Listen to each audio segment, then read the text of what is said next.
Alright, we got this 2011 Chevy Cruze here with the 1.4 liter turbo, and I wanted to make a quick video on an issue that I had with this. And this car has been down for probably the past month trying to figure out what the issue with this is. Okay, so for starters, this car had been running really good, great for several weeks, for at least 3 or 4 weeks, no issue. And then all of a sudden, like, it felt like the transmission was bucking. So it did that, and then not long after that, the car stalled out. Could not re-crank the car at all. Had to be towed.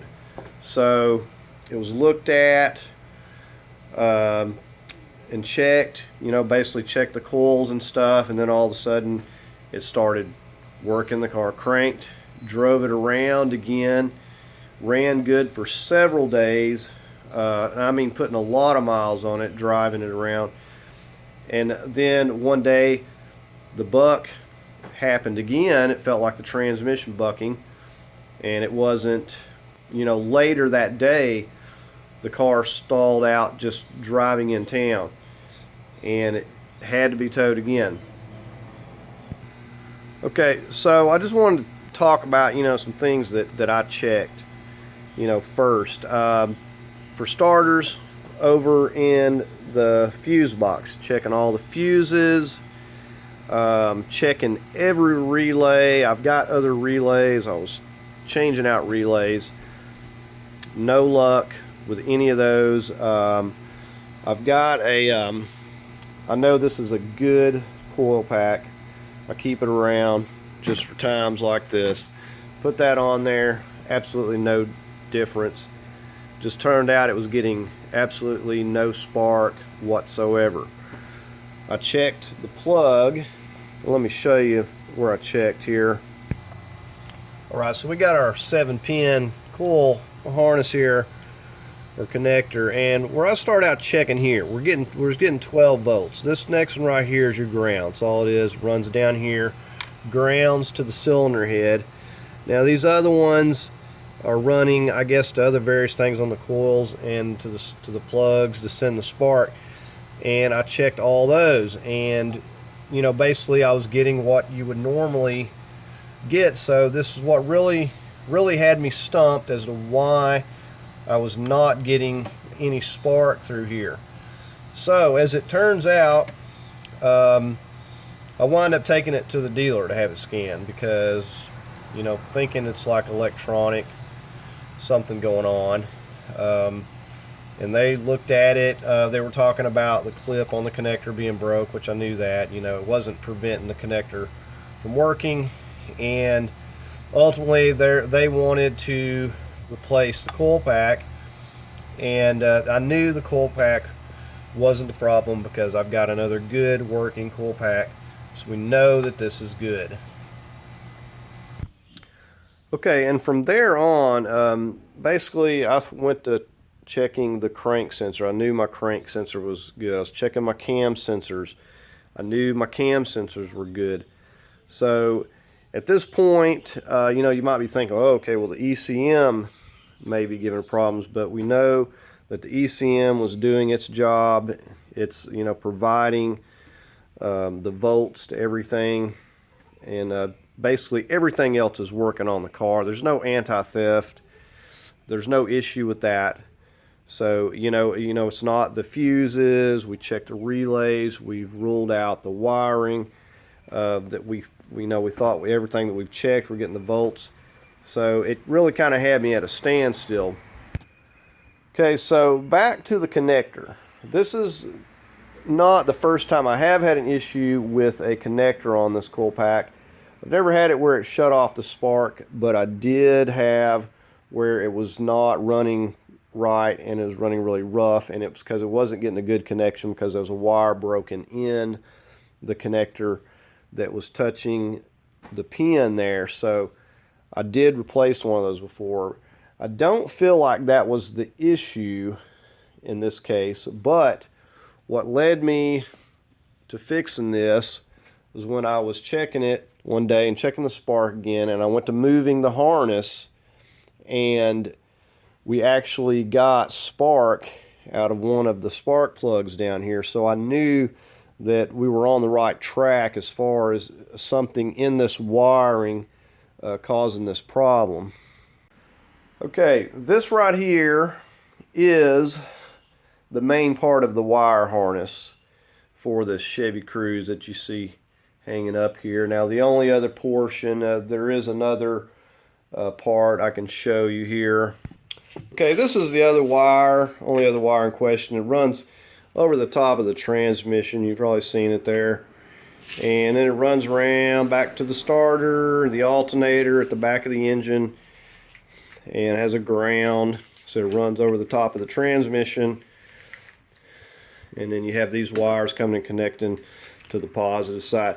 Now this wire, I didn't feel like was the issue. Did not replace this at all. Okay, this is the old wire harness. You can see I took a lot of it apart where I was testing wires and everything. And I went to salvage yard, got a harness off the same year. You're going to need to get it pretty close because it has to match up with the connectors, unless you want to be pigtailing connectors in. I don't know that it would work, but you definitely want to try to get the same year harness. But I went to the salvage yard anyways and got one for $40, less than $40 actually, off another car, and wasn't 100% sure if this was going to solve the problem, but in fact it did. There was a problem, you know, with the wires in here that were running over to the coil, something, I don't know exactly what it was, but this harness is what I replaced. And you know, it looks like it would really be a hard task to do. It's not really that complicated. If you got this harness, you know, basically this plugs in your computer, and you just start in one area. That over there plugs into the power junction box, and down on the firewall there, and you got the transmission, and then this other just runs up over the engine. Everything goes into place pretty quick. The most difficult ones to get to are the ones on the back, which go to the crank sensor and the alternator and the O2 sensors and various things there. But all the rest of it, real simple, injectors and everything. So I swapped over another harness that you're looking at on the engine there, and that fixed the issue and fired right up immediately. So I don't know if anyone else has run into this situation where you've checked everything you can possibly think of. Like I said, this car's been down for a month. I've been looking at it and messing with it on and off for the past month, and this finally fixed the issue. And it started out as an intermittent problem, and then it turned into absolutely wouldn't run, start, do anything. And I kind of wanted to just give you the rundown. So this is one that fastens into the power junction box up here, the fuse box. It's one of those that you see the bolts going down, sets under there. This connects down onto the firewall there. It's kind of hidden. You can kind of see it down under the battery. So it's basically under this battery tray. That's where that goes. This goes to the transmission, the TCM. This is the oil sensor. The one that was the only thing broken on the harness. Had to use the one off of here. Wasn't a big deal. It's a one wire. Here we got your ECMs. They're color coded, and so we got our throttle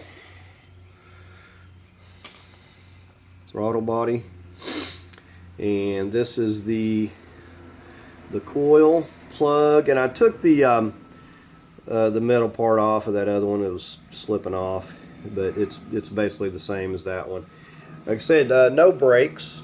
The wires are connected. I wiggled the wires to see if any of them are loose. None of them are loose. Continuity. Everything was good there. This going up to the intercooler, that front, the O2 sensor, and temperature sensor, coolant temperature sensor that runs under there. And then moving on, so we got the ground there. We've got our injectors here set, and this hooks up surprisingly fast. You know, I didn't know if it was the, you know, I could have, you know, pigtailed another one of these in, but I didn't know for sure if that was going to fix it. And I don't know even now if that's exactly what the problem was. So we got our like map sensors and stuff that go up there on the front. So a bunch of sensors up there. And these are the ones going, let's see, down under and down to the crank sensor. This would be our crank sensor. And I think this is the alternator. This is the O2 sensor. And one of the, I think this may be the knock sensor. And we've got a ground there. And then this is what fastens up on, clips on to the front of the cylinder head there. And we're going to our cam, the solenoids and sensors. And then we got our AC compressor down there on the end. So this is the whole entire thing. And said replacing this took me probably 30 minutes, if that. Replacing this whole harness, and this rules everything out that I have to worry without, you know, pigtailing something in and then find out I got a problem somewhere else or with some of the other wires. But that is what I did. This is what I replaced, and it got this this vehicle running again, because this was really a mysterious issue that was going on, you know. So very, very happy, to say the least, to have this car running again. I did go ahead. I had removed this to check the timing, and of course broke the, you know, the valve cover seal loose, and then it started leaking. So I put a new seal on here. Did have a coolant leak right here. Now I don't know if this, you know, could have been going down into some wires and, you know, caused some issue there, but this was leaking. It just has an O-ring. If you get a new one, it'll be just like this. Has a new O-ring, but you put this clip in after. This just pulls out. Once you push that O-ring down in there, you pop the clip back in. I think they had like some plastic ones I was looking at, and I didn't want them. And as a matter of fact, it was saying that this particular one didn't fit this car, but it does fit. But they had some plastic ones, and I did not want to go with that. I knew that was probably going to break. But anyways, we got it running again. Go ahead and crank it up. You can see it fires right up. So anyways, if you're able to find a harness cheaply like that and go get it yourself, it's going to be the cheaper route. You can get these wire harnesses, I know, from eBay. I think I've seen them around $100 or so. But whatever you spend on that, you know, if you've got a car not running, you know, every day, that's costing you, and you're having to, and if you're having to go and pay the dealership or pay other people, you know, it's just going to be a fraction of the cost, you know, to go and if you think you got a wiring issue like this, to just replace this thing and rule everything out, basically like I did there. Like I said, didn't really do a whole lot of showing you anything in this video, but I wanted to make this video because I felt it was important, because this really had me stumped. I don't know, you know, you may have a similar situation with your car and you're stumped, you can't figure this out. You may want to take a look at this wire harness. This is what worked for me, and it's got the car running. I've been driving it several days and not one single issue out of this whatsoever. So anyways, that's going to do it on this video. I hope you found it helpful. If you did, give it a thumbs up. If you'd like to leave a comment or similar situations you have with your car, please do so. As always, I invite you to subscribe, and I thank you for watching.